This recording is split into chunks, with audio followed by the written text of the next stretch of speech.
Fala máquina, seja muito bem-vindo a mais um episódio aqui do Quinta Marcha Podcast, o podcast que vai trazer empresários do setor automotivo para te ajudar, né, ensinando os caminhos em que já passaram, vencendo a guerra de preços e trazendo aí essas estratégias para que vocês consigam aplicar no negócio de vocês também.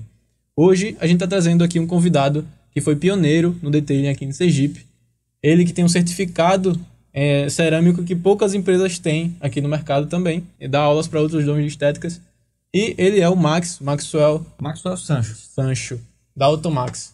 Bom, primeiro se apresenta Yuri, por favor. Fala, gente, me chamo Yuri, né? Faço parte da equipe Intento e trabalho aí com desenvolvimento de marcas para o mercado internacional. E eu, como ele já falou, né? Sou Maxwell, sou proprietário da Automax. Hoje a gente trabalha com detalhamento automotivo, já tem mais de 10 anos que a gente está no mercado e tentando trazer sempre mais novidades e inovações aí para o mercado para poder atender sempre da melhor forma, tanto o profissional que se capacita com a gente, que compra produto com a gente, até porque a gente tem uma loja também de revenda de produtos, né? Como o próprio cliente final que contrata a prestação de serviço conosco lá na loja. Você falou aí da questão de que você já tem 10 anos no mercado. Como é que foi esse início, né? Para introduzir aqui. Na verdade, assim, a Automax do início é diferente da Automax que é hoje.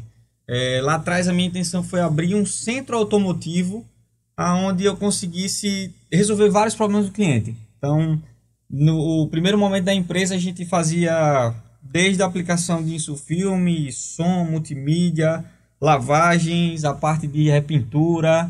Então, a gente tinha uma gama de serviços bem maior do que eu tenho hoje. E, na verdade, eu cheguei hoje nisso justamente enxugando toda essa gordura que eu tinha naquele início, né? Que a intenção era atender uma gama maior, mas eu fui percebendo ao longo do tempo que para eu fazer uma coisa eu tinha que fazer concentrado, para fazer bem feito, né? A gente fazia muita coisa, mas acabava fazendo tudo e não tão bem feito tudo quanto eu queria, né, que fizesse. Então aí eu fui direcionando nossa empresa, o mercado também acabou direcionando muita coisa também para mim. E aí a gente ficou hoje exatamente somente com a parte de detalhamento. Eu abandonei o som, abandonei a pintura, abandonei acessórios e fiquei só com detalhamento. O problema de quando a gente é generalista é que a gente não consegue se tornar um especialista. Justamente. E hoje você é esse especialista, né? Justamente, a ideia foi justamente essa. Quando é que você se deparou assim com a dificuldade que você percebeu que era esse o problema? Não, eu preciso me especializar numa coisa porque tem alguma coisa travada aqui na minha empresa que eu não estou sabendo. Como é que você viu isso? Na verdade, assim, um dos primeiros alertas vermelhos que apareceu foi a parte financeira, né? Sim.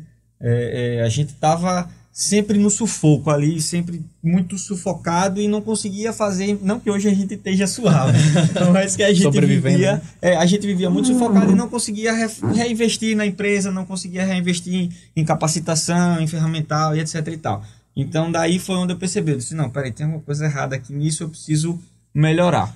Foi quando eu fiz um estudo de mercado na época, vi que o detalhamento ele estava em uma crescente que seria exponencial, né? E aí foi onde eu resolvi, disse, não, eu vou verticalizar para a parte de estética. E aí eu comecei a buscar cursos, capacitações, até porque eu não sabia nada dessa área, né? A gente fazia lavagem, mas nosso ponto de partida foi o lava-jato tradicional.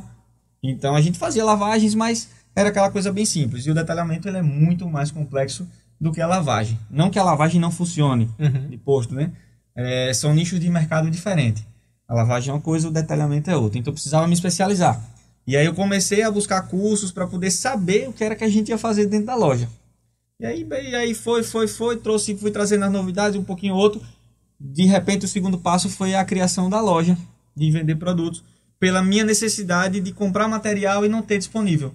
Hoje você compra no Mercado Livre, você faz um pedido no Mercado Livre lá ou no e-commerce qualquer, com 24, 48 horas tá na sua porta, não é assim? Só que lá em 2015, 2016 não era assim. Às vezes a gente precisava de um material e aí precisava esperar 15 dias para chegar, comprar nas lojas fora.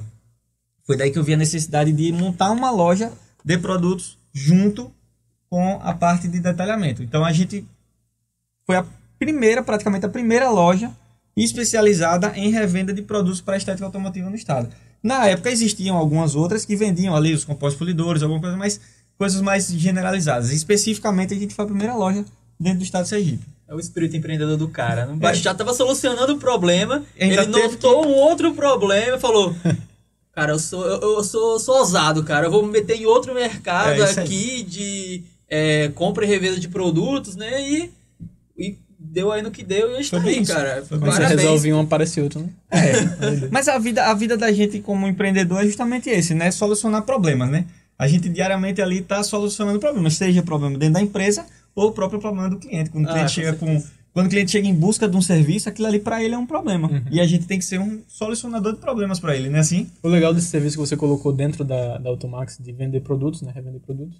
Por mais que não sejam produtos próprios, não sei se você já tem produtos próprios, não. Marca própria? Marca própria. Marca própria a gente não tem. Marca Automax a gente não tem. Pronto, mas vai ter. Quem sabe um dia. Aí já passa por uma curadoria de vocês, né? De saber, aquele produto realmente é bom, porque os caras analisaram, os profissionais ali. Pois é, então, isso é uma das coisas que eu falo com a minha equipe de vendas até hoje e também com os profissionais que compram com a gente, né? Todos os produtos que a gente colocou desde o início para vender, que a gente vende até hoje, são produtos que a gente utiliza no nosso dia a dia. Então, diferentemente de uma loja que compra lá de X marcas e bota os produtos na prateleira. Às vezes, não que todas fazem isso, mas a grande maioria vende prateleira, né? Nós lá na loja, como a gente usa o produto, a gente sabe a fundo o que é que aquele produto ele vai dar de solução para o cliente. Então, quando o cliente ele chega, por exemplo, procurando, eu preciso de um limpador de tal superfície. Primeira coisa que a gente faz, em vez de pegar todos os limpadores de superfície e mostrar a ele, é perguntar, mas tu vai limpar o quê? Qual é a superfície? Para que a gente indique o produto, que pode ser de várias marcas, tem o mesmo produto, mas sempre tem aquela particularidadezinha em um produto que vai auxiliar o profissional a resolver aquele problema mais rápido. Então, é o que eu falo da venda técnica. A gente sempre tenta fazer uma venda técnica, não uma venda de balcão, de vitrine, mas sim uma venda técnica. Vender o produto que vai solucionar o problema daquele profissional que está buscando com a gente. Muito top. E eu vi que vocês têm um certificado, né, exclusivo, C alguma coisa, não lembro. Da Sequast, do Finest. CarPro, né? Quando a gente abriu a loja Premium, né, que a gente tinha 2 unidades. Até o início desse ano a gente tinha 2 unidades. Que era a Automax, a primeira lá, que era na Melício Machado. E aí depois a gente abriu a Premium, que é ali na E10, em 2020, no meio da pandemia, assim. Meio que foi uma coisa meio... É ousado. Meio de louco assim, mas que graças a Deus deu certo, Deus encaminhou tudo, deu tudo certinho. Que bom. E aí a gente queria realmente um produto que fosse exclusivo para entregar ao cliente, né? E daí, como a gente já era revenda CarPro, a gente já tinha um conhecimento legal com o pessoal da CarPro, a gente acabou se certificando com o CarPro Finest, que assim é um dos cotos mais exclusivos do mundo hoje. Eles são bastante fechados, tem várias exigências que precisam ser cumpridas, tanto de preparação de superfície, quanto aplicação, estrutura e etc.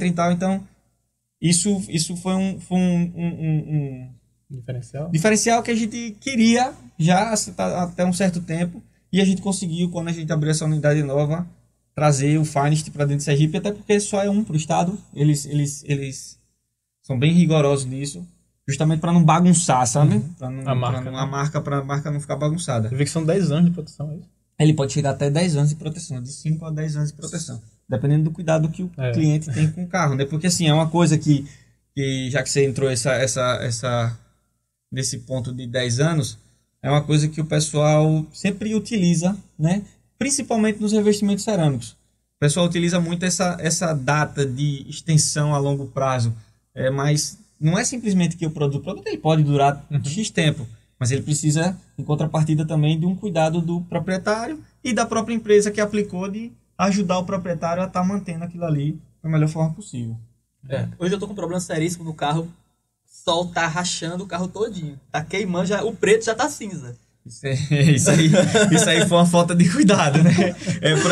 Você não precisa, a superfície do carro ela vem com a proteção, que é o verniz de fábrica, né? Que todo mundo sabe. Mas aquilo ali se exige um cuidado hoje em dia, principalmente que tem uma variação absurda de tipo de vernizes em cima da superfície do carro e precisa de uma proteção solar. Eu sempre costumo dizer ao cliente, a gente também vem com proteção, não é? A gente tem a proteção de fábrica, agora, né? Você me pegou. Que é a pele, né? O argumento agora. Só que a gente precisa sempre estar passando um protetor solar na nossa pele. É verdade. Então, uma cera é um protetor solar, um selante é um protetor solar, um revestimento cerâmico é um protetor solar, cada um com seu fator de FPS e durabilidade. Aí não adianta, quando você já está com a pele acabada, tentar fazer milagre, de repente né? você tá aí, não precisa. É igual um verniz de um carro. Às vezes o cliente chega lá, mas, pô, Max, mas e aqui? Dá pra resolver? Pô, cara, não dá. Infelizmente, você vai ter que pintar. Já fica o exemplo aí pra vocês que estão assistindo pra não ser um cara como eu. Não faz como ele. Às vezes nem é culpa do cara. Eu trabalhava com a Cita Car Detail, que era uma estética lá do Arujá, em São Paulo. E aí eu fazia um post na época que era sobre fezes de pombos que eram ácidas e acabavam corroendo a pintura. Sim. Caraca, eu nunca imaginei isso. Seiva de árvore e fezes de animal é um dos maiores calcanhares de Aquiles das proteções no veículo, porque, cara, cria um problema assim irreversível no verniz. Não somente não é a seiva de árvore em si e as fezes do animal, né? É a junção disso com o sol, né? O que é que acontece? O pessoal, tem uma das coisas que a gente, quando está fazendo a venda ali do revestimento cerâmico, por exemplo, que a gente informa ao cliente, o revestimento cerâmico ele costuma ter de 8 a 10 vezes mais resistência a esse tipo de ataque químico do que o verniz sem nenhum tipo de proteção. Então é justamente isso. Vamos fazendo uma conta de padaria rápida. Se aquele dejeto junto com o sol fosse queimar um verniz em 5 dias, se o carro tem um revestimento cerâmico, ele precisaria de 50 dias para queimar. Entendi. Então você tem um tempo maior para perceber que aquilo ali está afetando o verniz do carro e conseguir corrigir. Porque realmente é igual um limão na pele da gente, né? Se a gente estiver tomando uma caipirinha à noite e tal, pingar limão não tem problema, não vai dar nada na pele. Mas se for na praia, não gera uma mancha branca? Sim. Então, porque o sol ele amplifica aquela potência química do limão. É ácido úrico, né? Ou o ácido úrico e a amônica. Não bota isso aí não, porque eu não me lembro se Não, mas é um desses dois ácidos aí, agora que o sol, a temperatura em si, ela agita mais as moléculas e acaba aumentando o poder de ação daquele negócio. Então é justamente isso que acontece com a seiva de árvore. Cai no teto. Quem aqui entra no carro e olha o teto? Vá, me responda quem entra no carro e olha no teto. Você mal olha o capô, que está na sua linha de visão. As portas estão na sua linha de visão. Mas e aí se o capô lá, você de repente parou embaixo de uma árvore e aí a galera fez a festa lá, você entrou no carro, você só vai perceber quando você for lavar, e isso pode ter passado 5, 10, 15 dias, vai depender da sua rotatividade de lavagem. E aí isso pode danificar o carro. Daí a importância de fazer um revestimento cerâmico, ou um carro com uma cera sempre ali aplicada de boa qualidade para poder evitar esse tipo de dano. Você aí de casa tá achando que é só passar uma água e acabou, né? Já foi esse tempo de passar uma água, acabou. Hoje o negócio... O pessoal esfrega também sem passar água primeiro e acaba sujando, né? Arranhando a pintura com a sujeira do carro. Isso aí é o cara que não tem amor ao carro, né? Na verdade, isso aí é outro problema, né? Porque, assim, justamente... Só uma informação, assim, para vocês terem noção de quanto isso é pesado. Hoje esse número tá menor. Não, se fizer da forma correta, desculpa, eu vou retificar. Não é que esse número esteja menor, é que hoje existem muitos profissionais fazendo estética automotiva, tá? Diferente de antigamente. Antigamente, a grande maioria eram postos de lavagem com a lavagem tradicional. Sim. Volto a dizer, não que a lavagem tradicional é errada. É um nicho de mercado, tem seu cliente, tá? E a estética tem seu cliente do nicho de mercado. Mas 70% dos micro-riscos que acontecem na pintura do carro são efetuados na hora da lavagem. Por quê? Porque justamente a lavagem, a superfície ela vai estar ali empoeirada com partículas de materiais grossos, né? E aí o cara passa de qualquer jeito a luva ali, acabou. Já foi, ele vai riscar com certeza. Quando botar uma lanterninha ali, você chega a ver. Por isso que hoje em dia tem a pré-lavagem, no foam, que com certeza vocês já viram o carro todo cheio de espuma e tal. Sim. A pré-lavagem em si, o processo de pré-lavagem, ele é justamente para descolar essa partícula sólida que está em cima da superfície, para na hora que você for fazer a lavagem com esfregação, a probabilidade de você riscar o carro seja bem menor. Observando a sua fala, já percebi assim... muito forte um valor do seu negócio, sua capacidade técnica. A sua fala traz muito disso. Vai muito ali, é muito objetivo, fala com muita certeza do que está falando. Poderia citar algum desses valores aí que você acredita tem como primícia do seu negócio e tal? Cara, na verdade é porque é justamente assim, ó, a gente tenta sempre, tem uma frase que eu sempre digo com a minha equipe também, sendo redundante novamente, o combinado não sai caro, né?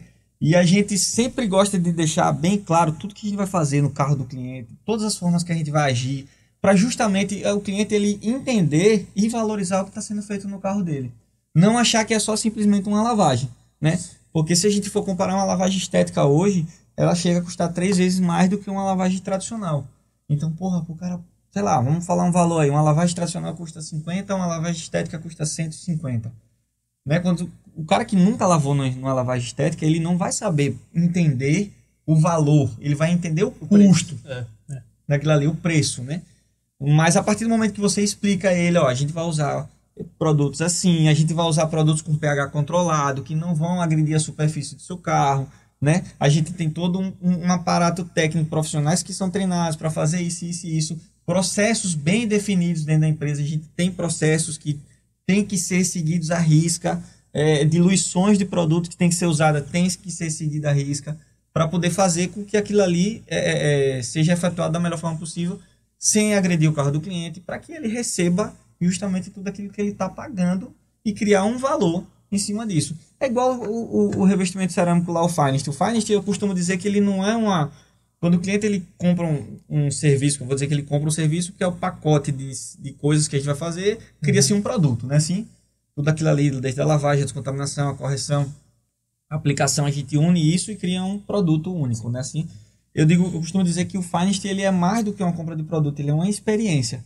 Por que ele é uma experiência? Porque o próprio vitrificador, o fabricante, ele manda brindes para o cliente, sabe? Então é uma coisa que o cliente ele não só compra um revestimento cerâmico do meu carro, ele ganha uma bolsa térmica, ele ganha uma caneca, ele ganha um certificado, a CarPro em si, a gente junto com eles transfere isso para o cliente. Então o cara ele tem, sabe, ele começa a viver um lifestyle do CarPro Finest. Legal.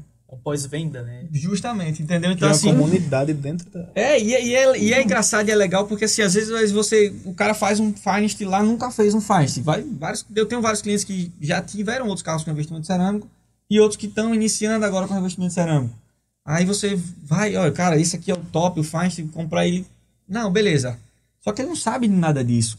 Só que quando a gente vai entregar o carro a ele, tá lá um brinde, sabe, o certificado diferenciado, sabe, um adesivo de melhor qualidade para ele ter no carro dele. Aí no outro dia o cara tira uma foto, posta no Instagram com a caneca da CarPro. Então ele já começou a viver o lifestyle que a gente entregou para ele com aquela compra Isso aí, produto. No mundo das marcas, a gente chama muito de pontos de contato, né? Quando você entende a jornada do cliente e sabe onde você pode colocar sua marca dentro do dia a dia dele para ele sempre lembrar dela. Então, se você tem uma estética, por exemplo, colocar ali aquele cheirinho, né, balançando. Sim. Então, o cara tá lá de boa, nada olhar pro cheirinho, né? Tem que fazer uma lavagem nesse domingo.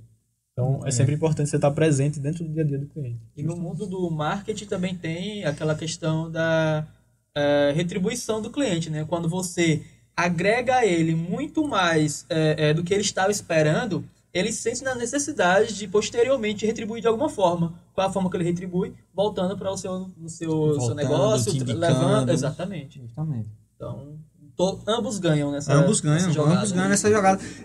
Não é só pelo financeiro, né?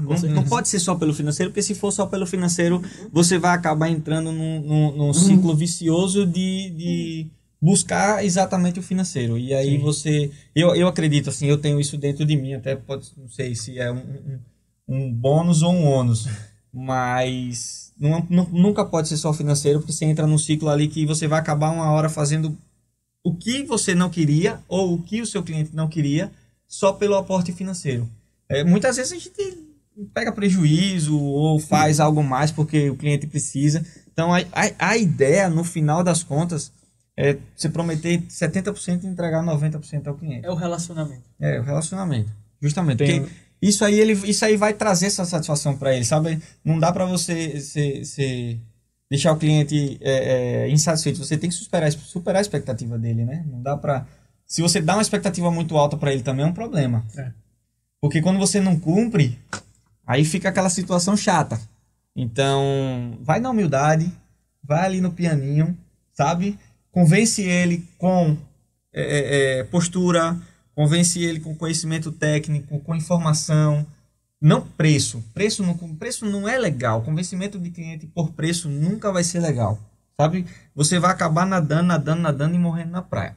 Então, convence o cliente por todos esses outros itens que eu falei. O cliente ele vai entender que você é capacitado para fazer aquilo ali e que você está prometendo a ele 70%. Ele vai ficar satisfeito. Só que aí, quando você fizer o trampo, aí você faz aquele capricho, você coloca tudo em prática que você sabe, você entrega a ele 99%. Pronto, acabou, cara. O cara fica, sabe, é seu cliente o resto da vida. Isso é. E é uma área que tem muita fidelidade, né? O cara vai... Não sei estética, mas mecânico, acho que o cara é que nem cabeleireiro, né? Só vai... Porra, cabeleireiro eu acho que é a área que tem mais fidelidade. Eu digo por mim, né? Porque hoje. Eu corto meu cabelo já com a mesma pessoa há vários anos. Mas, enfim, a estética tem muita fidelidade, sim. E às vezes até por falta de atendimento, o cliente ele vai em outro lugar ou outro, mas ele não deixa de ir para você. Eu tenho vários clientes e assim, como eu tenho muitos parceiros que trabalham com isso também, que são os próprios profissionais que trabalham comigo, muitas vezes eu não consigo atender todo mundo. Recomendo. Né? Por conta da minha estrutura. Eu tenho um local hoje, eu tô com um local só. Então, às vezes a agenda tá cheia, tal, não sei o quê. Pô, mas não custa nada. Eu vou ligar para um parceiro aqui que eu sei que vai ter a mesma qualidade de serviço que o meu. Já fiz isso N vezes, com o próprio cliente lá na loja. Pô, Max, eu preciso lavar o carro, fazer uma viagem. Bicho, eu não consigo, minha agenda tá pra tal dia. Não, pô, você vai me fuder, faz isso não. Peraí. Fulano, você tem uma vaga pra lavar o carro de um cliente meu assim, assado, amanhã, tal, assim? Tem, pode mandar. Cara, eu mando, o cara vai lavar o carro lá com ele. Na outra lavagem, ele não vai atrás do outro cara porque eu indiquei, não. Ele vai me procurar, porque ele gosta do meu serviço. Se ele gostou do serviço do cara também, ele já vai criar outro profissional para que no momento que eu não possa atender ele ia atender o outro profissional. Já viu a quantidade de carro que tem aqui em Aracaju? Você acha que eu consigo lavar todos? Não consigo. Está dando uma média, acho que de 2 carros por pessoa. Pois então. E assim, por casa, né? É muito mais fácil para mim ter outros profissionais que trabalhem com a mesma régua, né? A mesma régua de trabalho que eu, o mesmo nível de trabalho que eu tenha a segurança de indicar, do que eu tentar agradar todos os clientes a todos os momentos e de repente não atender da mesma forma. Se a agenda tá cheia, aí tu bota um carro de um cliente lá porque, pô, o cara insistiu, tal, não sei o que, berede, barará. No final das contas você vai acabar fazendo alguma bobagem. E outra coisa, você pontua bem aí também, de criar uma rede de contatos de profissionais também, que você confia. Cria-se essa comunidade, né, o network. Até principalmente para quem está começando também, é uma ótima forma de buscar ali parceiros, tal, pessoas que podem dar um suporte em um determinado momento. É o que a gente chama de stakeholder. A gente quando começou a loja da revenda de produtos, né?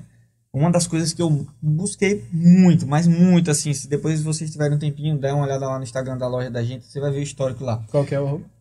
A gente tem 2 Instagrams, que é o automax.br, que é onde a gente posta sobre produtos, e a gente tem hoje o automax.premium, que é onde a gente posta sobre serviços, tá? E uma das coisas que lá atrás eu busquei muito, porque eu precisei sair para ir atrás disso, era justamente o acesso à informação. Então, cara, eu brigava com o fornecedor, eu comprava produto, por exemplo, o fornecedor dizia, Max, seu pedido dá 10 mil. Eu digo, poxa, mas eu quero um workshop da marca aqui. Né?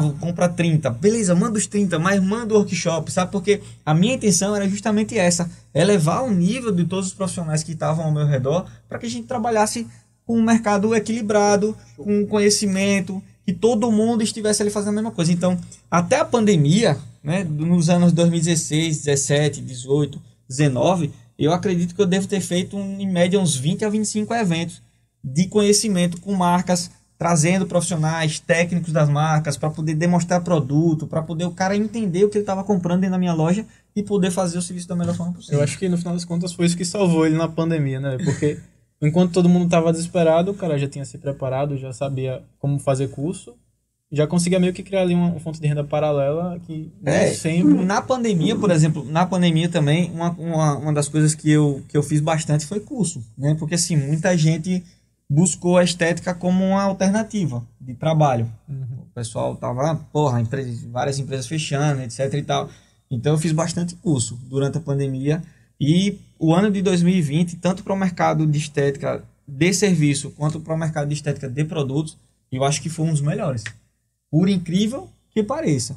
Né? De serviço também. Então, também de serviço. A gente, na verdade, ficou parado só uma semana. né? Durante aquele fechamento aqui em Aracaju, por exemplo. Euforia toda, né? Euforia toda, a gente ficou parado durante uma semana. E aí, em seguida, no retorno, começou-se a ter um fluxo muito grande de higienização. Né? O pessoal querendo fazer higienização e etc e tal. O pessoal que estava com os veículos parados, muita gente ficou com o carro parado. Sabe aquele, poxa, eu não consigo parar meu carro agora. Mas durante a pandemia se teve um pouco mais de tempo, né? A pandemia deu essa freada na galera, né? Muita gente começou a trabalhar de home office, então não precisava ter o deslocamento do carro. Então, nesse momento, o pessoal buscou a gente como estética para fazer aquele serviço que ele estava lá querendo fazer há bastante tempo, mas não conseguia, porque tinha que deixar o carro 2, 3 dias. Aí até aquela fumacinha, né, que vocês botam para espalhar no carro. Não sei se é essa forma. Na pandemia difundiu muito isso. Tem 2 processos para limpeza, limpeza do sistema de recirculação do ar-condicionado, que é a nebulização e o ozônio. Né? O ozônio ele é um dos mais eficientes, né? Porque você consegue matar até 99% das bactérias que está dentro da cabine ali. Depois que você faz uma higienização, primeiro você limpa, não adianta pegar um banco sujo, meter o ozônio lá e achar que ele vai sanitizar. Não, tu vai fazer a limpeza da superfície ali, depois você bota o ozônio e ele termina de fazer o trabalho que você começou. E teve a nebulização, que aí durante a pandemia, inclusive, saíram vários produtos aí que disse que tinha ação residual contra o Covid, etc e tal. Então isso ficou bem difundido, né, nessa época. Isso foi um argumento de venda que, por exemplo, eu mesmo usei na época que eu fazia post para estética automotiva lá na pandemia, por exemplo. Por quê? Quando eu via propagandas de estética fazendo, era sempre dizendo: a gente usa aqui ozônio para matar 99,9% das bactérias, mas aí você já consegue usar uma outra narrativa sobre proteção familiar, sobre você manter as crianças seguras. Não, aí abre um leque infinito, né? Principalmente naquele momento que, poxa, a gente não tinha acesso à informação precisa, né? Do que se estava acontecendo. A gente de real não sabia o que era que se limpava. Eu acredito que até hoje a gente nem sabe ao certo, falar a verdade, né? Mas a gente não sabia o que limpava, como se estava matando, se não estava. Então, tudo que era possível e plausível de se fazer, a gente tentava. Todo mundo tentou, né? Assim? Então, eu acho que foi isso aí que aconteceu. Cara, só um ponto aqui. O que a gente tá tendo aqui hoje tá sendo consultoria, Gabriel. E para vocês aí, para além de profissionais da área de detail, faz uma consultoria completa daqui. Tá incrível. Eu ia até falar no começo, porque às vezes eu me empolgo falando. Se estivesse falando demais, era pra vocês. Acender um alertazinho vermelho não, cara, ali. Porque você não fala as coisas sem sentido, você fala as coisas muito bem pontuadas e muito certeiras, que até eu fiquei aqui escutando, eu vou aplicar isso daqui, cara. Eu acho que foram alguns anos de martelada na cabeça e de muito estudo. A gente acaba aprendendo.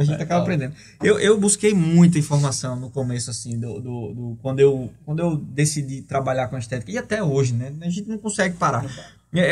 O cérebro da gente é um HD infinito, né? Conhecimento é algo que não se tira de você. A partir do momento que você ganha aquele conhecimento, que você absorve aquele conhecimento, aquilo ali é seu, é ferramenta. É igual um martelo, igual uma parafusadeira. É só você saber o momento e usar aquele conhecimento. Então, até hoje eu busco muito conhecimento, porque a gente precisa acompanhar as evoluções do mercado e, além disso, trazer tudo isso para a minha equipe. Porque, assim, hoje eu estou aqui com vocês. Eu tenho certeza que todo mundo lá está fazendo exatamente o que eu faria. Entendeu? Não tenho eu não tenho algo, eu tenho uma informação que eu guardo aqui para mim, alguém da minha equipe não sabe. Comigo não tem isso.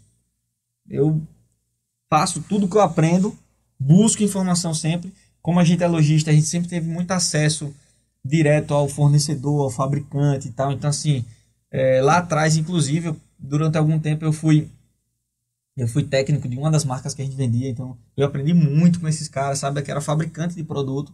Fui para lá, fiz vários treinamentos, então aprendi bastante.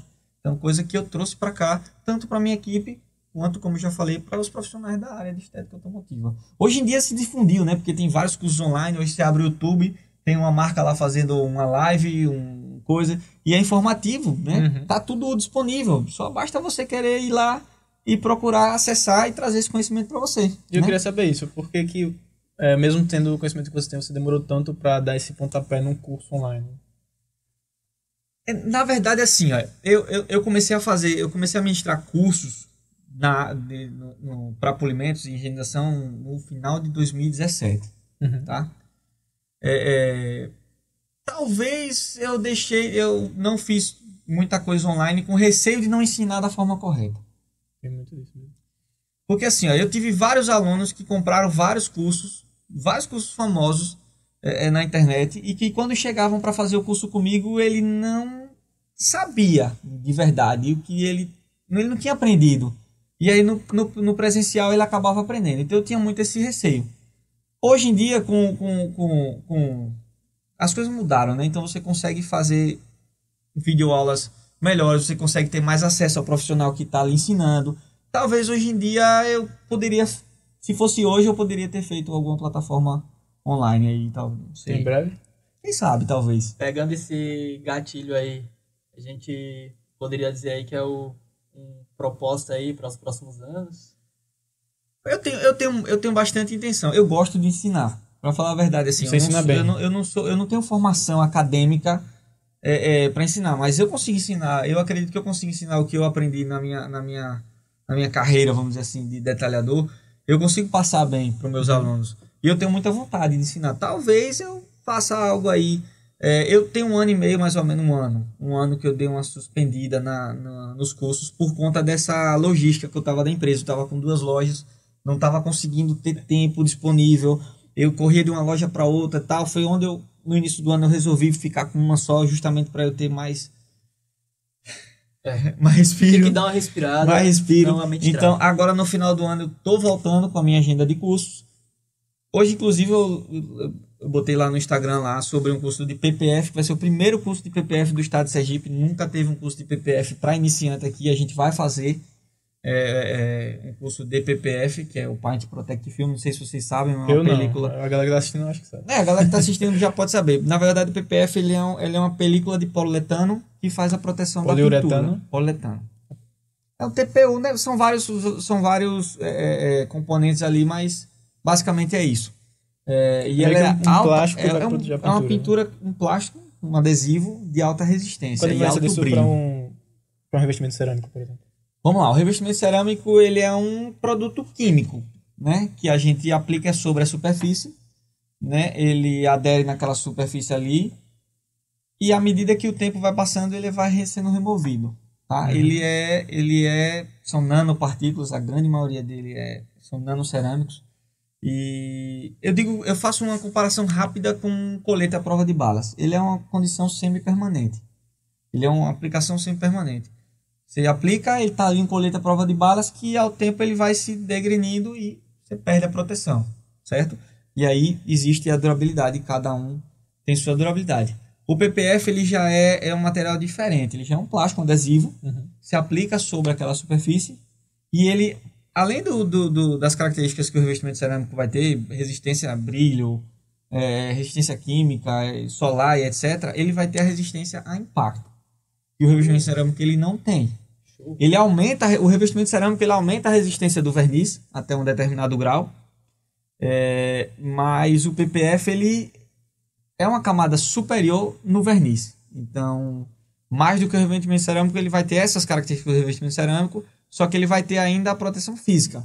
Por exemplo, o PPF que a gente trabalha na loja hoje, ele tem 10 anos de garantia mediante ao fabricante contra amarelamento e perda de brilho, né? Além disso, ele é autorregenerativo, ou seja, se você faz micro-riscos nele, com o próprio calor do sol ou uma água quente, ele regenera. Achei que tem que ter uma maquininha ali. Incrível. Ele volta o brilho. Então, isso é a última sacada da tecnologia hoje para proteção de pintura. É o PPF. Não que o revestimento cerâmico não preste mediante ao PPF. São públicos diferentes. Tá? O revestimento cerâmico é para aquele cara que gosta do carro estralando no brilho, que quer estar ali mantendo, sabe? Aquele negócio. O PPF é para o cara que vai usar. Eu entendo dessa forma. O PPF é o cara que vai usar, o cara que pega muita estrada, que vai viajar demais. Então ele vai... E sabe aquele pinicado de pedra que fica? O PPF ele vai evitar isso aí. Isso que você está falando, eu vi em sala de aula, né? O professor explicando a composição das cerâmicas e de um poliuretano. E é nítido porque a gente consegue ver a composição e ver que realmente a cerâmica ela é muito menos resistente a impacto. Se você derruba uma caneca, por exemplo, no chão, ela quebra muito fácil. Se você derruba uma garrafa de PET, por exemplo, Os revestimentos cerâmicos eles têm uma nomenclatura de dureza, né? Assim, na verdade, hoje em dia nem se usa mais, mas quando se começou a usar esses revestimentos, tinha essa nomenclatura de dureza, que era medida pelo grafite, né? Vários, o HB. O HB. Então, eram feitos testes laboratoriais que definiam essa resistência desse revestimento cerâmico. Dureza Brinell, eu acho que é isso. Não sei se é esse nome, não me lembro, mas era um teste de dureza. Era feito em laboratório, com um carrinho, com um peso específico, uma angulação, e ia se passando aquele grafite em cima do revestimento cerâmico até ele riscar. Quando ele riscava, era definida a resistência dele. 1H, 2H, 3H, 4H, 5H, 6H. Só que ao longo do tempo foi passando, a matéria-prima foi sendo modificada, e eles entenderam que além da resistência do revestimento cerâmico, tinha que ser levado em consideração a resistência da base. Porque, como eu falei, tem vários níveis de verniz hoje no mercado. Então, um verniz macio, o revestimento cerâmico, ele funciona de um jeito, e um verniz duro, o revestimento cerâmico, funciona de outro. O PPF, ele não vai ter isso, porque ele está sobre aquilo ali. Então, se você aplicar no macio ou no rígido, a resistência do PPF vai ser praticamente a mesma, não vai alterar em nada. Diferente de um revestimento cerâmico. O revestimento cerâmico, ele vai sofrer um pouquinho mais de acordo com qual foi a base que ele foi aplicado. Legal. Parece que o PPF, no caso, tem uma baixa resistência ao cisalhamento, que eu acho que é esse movimento que a gente faz assim. Então, de tensão. De rasgar, por exemplo. Rasgar. O cerâmico já não tem, então meio que esse equilíbrio entre os materiais, né? O cerâmico, ele tem uma flexibilidade maior. Que o PPF? Do que... Assim, se a gente tiver trabalhando em nível atômico, né? A matéria formada final é meio complicado de dizer, porque o revestimento cerâmico, ele não forma um filme. Como o PPF é um filme, então a gente não pode comparar. Mas hoje a tecnologia que é usada nos revestimentos cerâmicos garante a ele uma flexibilidade para que ele tenha uma resistência física maior, que antigamente não se tinha. Antigamente se usava a sílica pura, basicamente falando, que é o dióxido de sílica, que é o vidro. É por isso que no Brasil se chamava vitrificação, né? Agora... Entendeu? Agora tudo fez sentido na minha cabeça. Tudo fez sentido, né? A galera começou a chamar vitrificação porque foi a forma mais fácil para o cliente entender. Mas, por exemplo, existem vitrificadores para banco de couro. Você vai vitrificar um banco de couro? Não. É meio sem sentido, né? Você vai fazer um revestimento. Né? É tanto que o nome é coat cerâmico. Ele é proteção, é superfície, camada superior, não é assim? Sim. Hoje em dia, eles eram mais duros. É tanto que os de antigamente, você deixava ele secar num vasinho, eles criavam realmente, alguns que eram mais inferiores, que tinha resina de acrilato na sua composição, ele criava uma parada dura assim que você pegava e ele se quebrava. Os de hoje, mais modernos, que são nanocerâmicos, eles criam pó quando ele seca. Porque a partícula é muito pequena, justamente para criar um pouco mais de flexibilidade. Olha só, vou retornar novamente ao comentário anterior. Olha o nível da conversa desses caras. Vocês acham... Quem começou foi ele. Vocês acham que vai ser com água que você vai limpar o seu carro? Mais um pouquinho do que isso, né? Mais um pouquinho do que isso. Hoje a estética... E é uma coisa que eu bato sempre na tecla do profissional que nos rodeia, né? Velho estude. Porque a estética é além da lavagem de carro, né? Sabe assim? O esteticista, ele tem que ser mais do que um simples lavador. Ele tem que estudar, ele tem que saber o que ele está fazendo. Porque, imagina aí, tá? Todo detailer, todo esteticista, ele pretende ter uma estética que vai trabalhar com carros top, de padrão elevado e etc e tal. Então, se você não estuda o suficiente, se você não sabe de fato o que você está fazendo ali naquele local, imagina o prejuízo que você pode ter. Se você conseguir alcançar um nível de um carro desse. Você pega uma superfície aí de um carro que vale, sei lá, X, e você danifica essa superfície por falta de um conhecimento que tá na internet, gratuito, que basta você ir ali fazer uma pesquisazinha rápida e sabe acessar. Então, não dá para ficar esperando cair do céu a informação, nem viver de informação prática, tipo, eu vi um cara falando que esse produto aqui é para limpar tal coisa. Não dá, você tem que estudar aquele produto, entender qual é a função que aquele produto faz, para que ele vai limpar e que tipo de superfície ele pode ser jogado. É isso que é estética automotiva. Eu vi um assunto meio polêmico aqui, vou colocar outra pessoa no meio. Eu vi um vídeo em que o Igor do Rabone, ele fala que ele gosta de ser chamado de lavador de carros porque ele meio que alavanca a classe, né? Deixa, por exemplo, se o dono da Rabone ele é chamado de lavador de carros, então quer dizer que os lavadores de carros têm sua credibilidade ali. Eu queria saber se você compactua com isso, se você acha que isso é válido. Claro, você apertou sem me abraçar agora, né? Para ser sincero. Eu conheço o Igor pessoalmente, inclusive, um puta de um profissional, um cara que mudou o mercado, ele trouxe muita informação, sabe, assim, pra galera, muito acesso à informação. No fundo, ele tem uma determinada razão, vamos dizer assim, né? Todos os detailers são lavadores de carro, tá? Só que o detailer ele não pode ser apenas um lavador de carro. Ele tem que ser um pouco mais. Eu nunca vou ser deixado de chamar um lavador de carro. Eu vou ser um lavador de carro. O detailer ele é um lavador de carro. Por que não usar lavador de carro? Não é um termo pejorativo. Não pode ser um termo pejorativo. Esse é o objetivo dele. Entendeu? O lavador de carro não pode ser um termo pejorativo. Só que você tem que ser um lavador de carro acadêmico. Você é um lavador de carro especializado em detalhes. Justamente. Você tem que ser um lavador de carro. Encontrei agora a definição. Você tem que ser um lavador de carro especializado. O lavador de carro ele não tem necessariamente que ser um cara ogro, tosco. Por que isso? Isso é uma figurativa que se criou por conta dos lava-jatos, né? Você chegar a grande maioria dos lava-jatos antigamente, hoje até muda, tá? Hoje já mudou bastante. Você chega no lava-jato, já a visão já é diferente dos caras, até porque os caras eles já estão entendendo que a estética é isso aí. Mas antigamente você chegava no lava-jato, era aquela cara uma flanela no ombro, sem camisa preta. Como é que você vai deixar meu carro brilhando com essa flanela sem camisa de chinelinho? Tá entendendo? Então, assim, essa visão já tem mudado há vários anos. Então, eu não me incomodaria nunca de ser chamado de lavador de carro.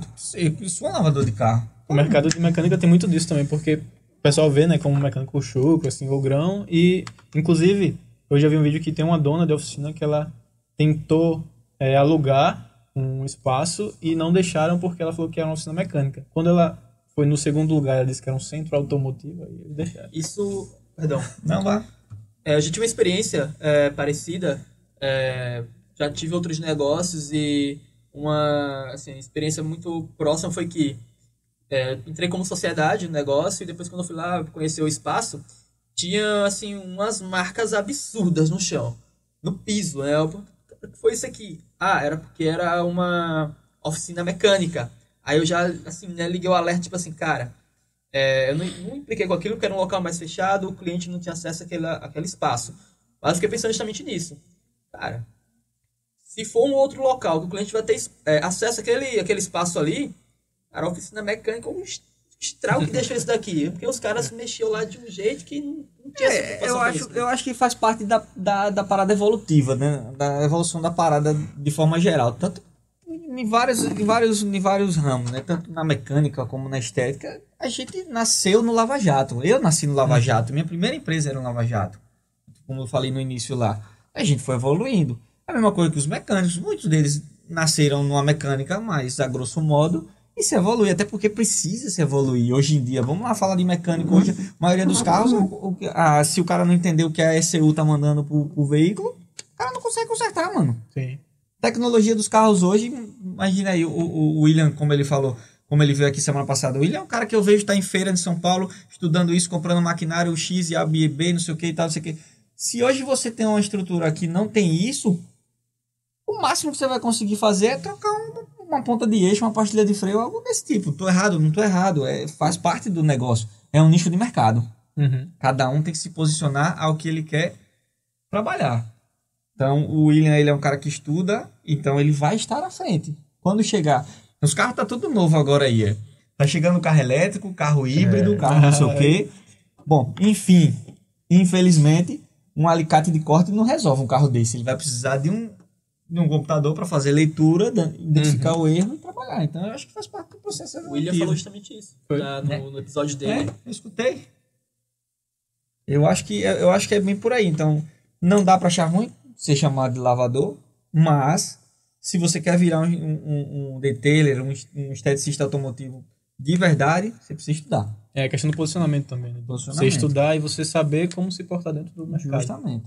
Porque, por exemplo, você digamos, não vai criar esse preconceito com o lavador, mas você se apresentar como um lavador, você vai ser visto de determinada forma. A visão é algo que é independente, cada pessoa tem a sua, né? Mas imagine aí, o cara ele é um esteticista, ele tem ferramental, ele tem produto, ele tem conhecimento. Mas infelizmente, se o cliente chega na loja dele, tá tudo bagunçado, chão sujo, franela pendurada, franela suja, franela não sei o quê, qual é a visão que o cara vai ter daquilo ali? Que aquele cara, no mínimo, ele é desorganizado. Sim. Concorda comigo? Então o cara já vai ter receio de deixar lá, passando um carinha ali. Se é aquele mesmo cara que tem um estúdio arrumado, ferramenta no lugar, panelinha lavada, chão limpo, tal, não sei o que, o cliente ele vai ter outra visão daquilo ali. Não tem esse cliente que diga assim, não, pra mim tanto faz. Não, pra você tanto faz. Você sempre vai querer o melhor pro seu carro. Sempre vai. Você chegar num local onde você está sendo bem atendido, onde você tem acesso à informação, onde você está vendo que o ambiente é organizado, com certeza você vai se sentir mais segurança de deixar seu carro ali. Tanto na estética como na oficina. Sim. E a gente tá falando que os caras tratam um carro geralmente como filho, né? Dedicou tanto ali para comprar um carro e levar em qualquer lugar. Se a gente for falar em brasileiro, o brasileiro às vezes compra primeiro um carro do que uma casa. Isso é informação, isso é fato, não tem para onde correr. Então o brasileiro tem essa paixão pelo veículo.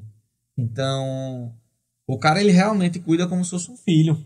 Então você tem que cuidar do carro do cliente como se fosse seu. Sim. Várias vezes eu digo aos clientes, o cliente entrega o carro na minha mão e diz, pronto, tá entregue. Não, agora é meu.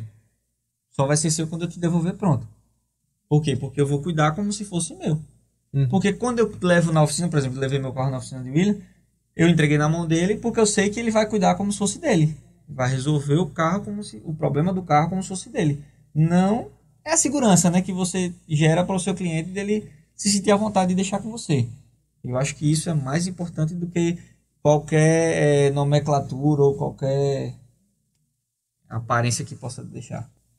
Bom, eu queria perguntar, Max, qual que é um conselho que você daria se você pudesse mandar essa mensagem pelo WhatsApp para qualquer esteticista do Brasil? Qual que é o conselho que você daria? Está em fase inicial, principalmente. É esteticista que chama, né? Detailer. Lavador. Nomenclatura, né? Nomenclatura é o mínimo. Cara, na verdade o conselho eu acho que é o que eu já falei aqui durante muita parte da minha fala, né? Eu acho que o conselho que eu dou é busque informação e conhecimento. Aprenda primeiro para fazer depois, certo? Detalhe que o William bateu justamente nessa tecla. Busquem conhecimento, né? Vai ser o ET, né? Mas é porque justamente, não dá, hoje em dia, não dá para você se aventurar em algo para... Se aventurar, não é questão de se aventurar, porque nós empreendedores somos aventureiros natos, né? A gente mete a cara o tempo todo.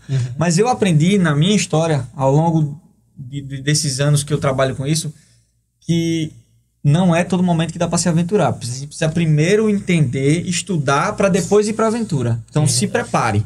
Você quer começar a fazer uma estética automotiva, você quer começar uma lavação, qualquer coisa que você vá fazer, estude, entenda o mercado que você vai atender, crie seu nicho de mercado, né?